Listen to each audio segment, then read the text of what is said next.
আজকে আমাদের ভিক্টোরি ক্লাবের তরফ থেকে একটা ফ্রেন্ডলি ম্যাচ হচ্ছে। ফ্রেন্ডলি ম্যাচ বলতে নিজেদের মধ্যে যারা প্র্যাকটিস করি।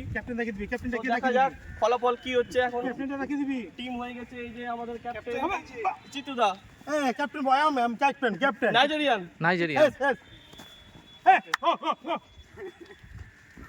আজকে ওই টিমকে ভরে দেবো বলতে, ওই টিমকে কিন্তু পুরো একদম শেষ করে দেবো।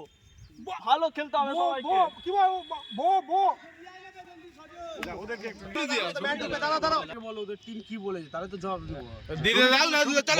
বললো তোদেরকে ভরে দেবে। ছবিটা নাও, ভরে দিবে। আরো 2 গোল দিয়ে হারাবো।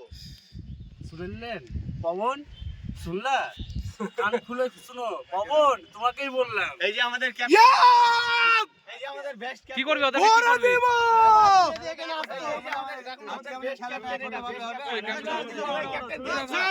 আরে ক্যাপ্টেন, আমাদের ক্যাপ্টেন। আপনাকে তো কিছু বলতে হবে, আপনি সিনিয়র। আমরা আজকে ফ্রেন্ডলি ম্যাচ খেলবো, ওদেরকে 3 গোলের বেশি দিব না।